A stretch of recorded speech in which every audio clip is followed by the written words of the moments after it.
time, carols sang of Christmas in general, not just the birth of Christ. Oh, what fun it is to ride in a one-horse open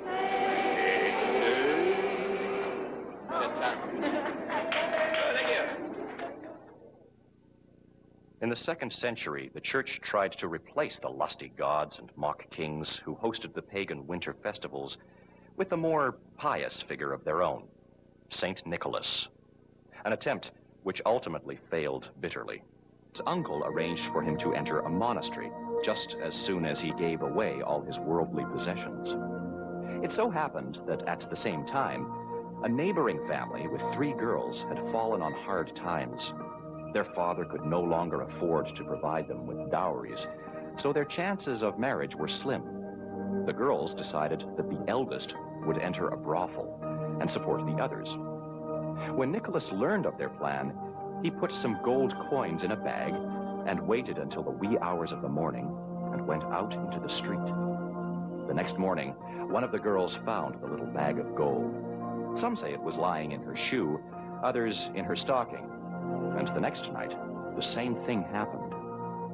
On the 3rd night, the girl's father waited up and caught Nicholas in the act of dropping the 3rd bag through the window. Nicholas begged him not to reveal his identity, but the grateful father must have told someone, for the story survives, and in time became the universal tradition of hanging up a stocking or putting out a shoe to be miraculously filled with gifts during the night. Eventually, Nicholas became a bishop and was called to attend the first general council of the Christian church. That summer, there had been a terrible drought and famine was everywhere. Nicholas arrived at a small village hoping to find shelter, but not expecting any food. The innkeeper was so overwhelmed by the honor of receiving such a guest, he offered Nicholas a pot roast for supper. At first, Nicholas was delighted, but considering the state of famine, he became suspicious and went into the kitchen. There, he found the innkeeper preparing to chop up 3 little boys who had been killed and pickled in brine. Horrified, Nicholas fell to his knees and prayed fervently. Before the astonished gaze of the innkeeper, the 3 little boys came back to life. Nicholas founded an orphanage to care for them and became known as the patron saint of children. And his fame as a miracle worker continued to grow and spread throughout the Christian world long after he died. In the 1440s, the Spanish took possession of Holland, and the legend of St. Nicholas was introduced to the Dutch. St. Nicholas became known as Santa Claus. Like Odin before him, Santa Claus spends most of his time in a distant land, though now it is Spain rather than Valhalla, compiling all the deeds, good and bad, of Dutch children in a big leather book. And every year, he loads toys and presents on a ship and sets sail for the Netherlands. The children place a wooden clog by the fire to be filled with a present or sweets, and just as they had done for Odin, leave hay and carrots for his white horse. By the 17th century, Catholic missionaries reached Siberia and introduced St. Nicholas to the reindeer people, the tribes of nomadic herdsmen living north of the Arctic Circle. In winter, they lived in timber huts. A hole to let out the smoke served as a chimney. When the huts became buried in snow, the only way in and out was by a ladder through the smoke hole. Like the Norse, in the mythology of the reindeer people, the world was represented as a tree. Its roots were in the land of the dead, its top reached the home of the guardian spirits, and the central pole symbolized the world. A shaman, part priest and part medicine man, communicated between the world of men and the world of spirits. In midwinter, when the ceremony of annual renewal took place, the shaman climbed the pole on a symbolic journey to the other worlds, finally disappearing through the smoke hole. A supernatural reindeer acted as his bodyguard. To induce the necessary state of mind, the shaman took hallucinogenic plants and magic mushrooms. Fly agaric, like belladonna used by witches in medieval times, was particularly good because it created a sense of weightlessness, of floating in space. For a while, in the Arctic, St. Nicholas became a super shaman, the spiritual mediator between the people and their new Christian God, came and went through the chimney. The other saint responsible for inventing Christmas tradition was Saint Francis of Assisi. In a cave outside the Italian town of Priccio in the year 1224, he created the first nativity scene. A friend supplied a manger, straw, and live animals. People came from far and wide to see it, while Francis stood in front of the manger delivering sermons. His idea caught on, and today, nativity scenes are popular throughout the Christian world. By the Middle Ages, Christmas in England was a crazy mixture of Christian, Roman, Norse, and Celtic custom. Alongside St. Nicholas was Old Father Christmas, who wore a wreath of holly above his large bearded figure and looked like a cross between Bacchus and a Druid priest. Like Santa Claus, he inherited Odin's long white beard and traditionally traveled on a white donkey or even a horned goat. Old Father Christmas also led the Mummers, a troupe of traveling actors who wandered from tavern to tavern and village to village. Their plays incorporated many elements of pagan ritual, and the main theme was always death and rebirth. Father Christmas is often shown holding a large bowl called a wassail bowl. The word comes from the Anglo-Saxon was hael, be thou hail, and expressed a wish for good health. This festive toast was traditionally offered with a concoction of hot ale, roasted apples, sugar, and spices. The beautifully decorated wassail bowl was taken from house to house and passed around so that everyone in the household could share in the spirit of fellowship. After each sip, those partaking in the toast were expected to top up the bowl, and great care was taken to make sure the wassail bowl remained full throughout the entire festive season, so they'd never run out of good cheer. To begin with, the idea of wassailing went far beyond fostering goodwill, and had more to do with people's concern to see nature renew itself after the harsh winter months. Wassailing was believed to magically bestow fertility on the recipient, whether human, tree, or beast.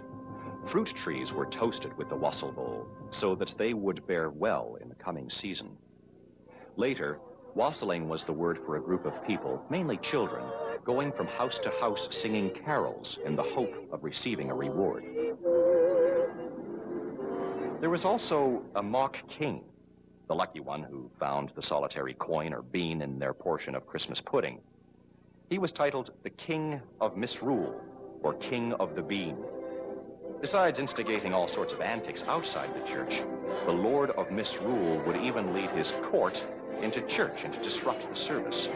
They read prayer books upside down through orange peel spectacles, played pipes and drums, danced in the pews, rode hobby horses down the aisles, and let off firecrackers under the pulpit.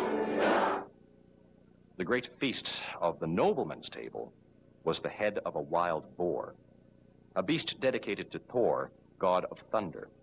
Decked with rosemary and with a round solar fruit like an apple or orange peel placed in its mouth, he was the main decoration on the medieval table.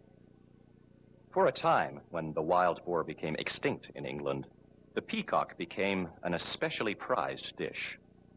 Later, the goose, the traditional German Michaelmas dish, became, until the importing of the North American turkey, England's most popular Christmas dish.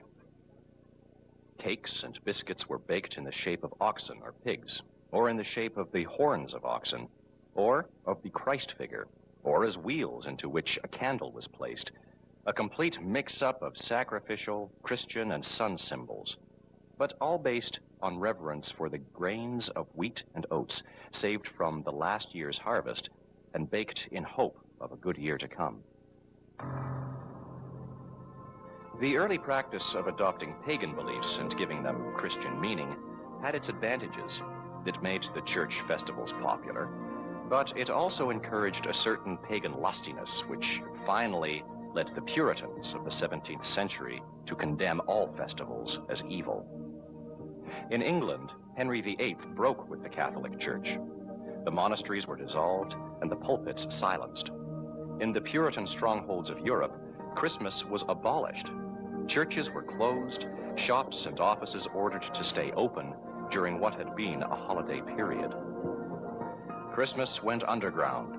The great displays were over, and people began spending Christmas at home with family and close friends. In 1660, Christmas returned, and Charles II became king. But he never brought back the full-scale merriment Christmas had once known. The repression had lasted 18 years, time enough for many Christmas customs to fall away. Throughout Protestant Europe, St. Nicholas became nothing more than a figure of fun, a folk character stripped of religious significance. And so he remained for almost 200 years, until the United States of America transformed the fallen miracle worker into a global superstar. Which version of St. Nicholas sailed to America? He was the figurehead on the flagship of the fleet of ships bringing the first Dutch settlers.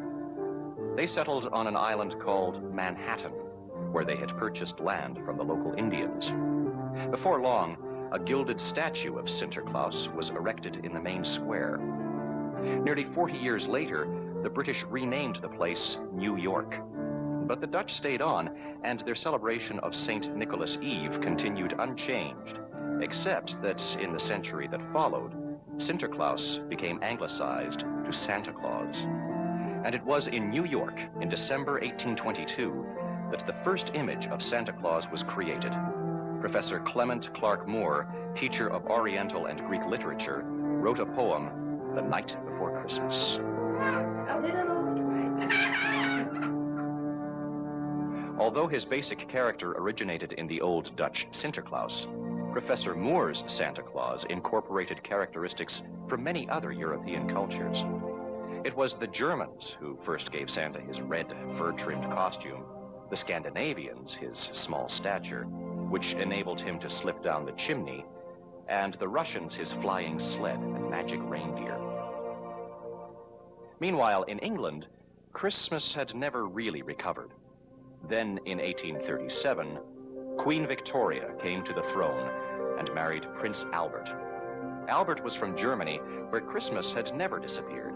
He himself was one of the great authorities for the reinvention of the English Christmas.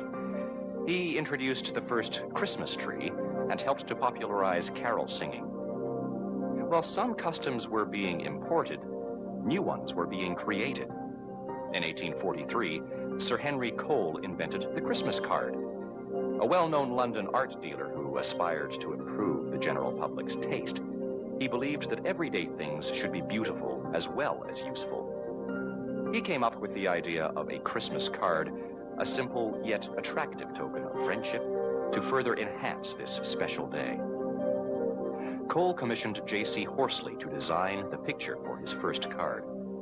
It was based on the common medieval artistic device of a set of 3 illustrations. The central one showed a jolly party of adults and children with plenty of food and drink. And each side panel represented good works, the clothing of the naked and the feeding of the hungry. By the mid-1800s, both Father Christmas and Santa Claus had been used by businesses to sell everything from soap to nuts. But it was Coca-Cola who really exploited Santa's commercial potential. At Christmas in 1931, Santa Claus was shown swigging from a bottle of Coca-Cola on billboards, in magazines, and on shop counters all over the United States. And wherever in the world where Coca-Cola was being sold, Santa Claus was there to promote it for the next 35 years. But this Santa was different from the small, gnome-like character described in Moore's poem. This Santa was an all-American male, big, strong, and 6 feet tall, and he took the world by storm. Today, his popularity is undisputable.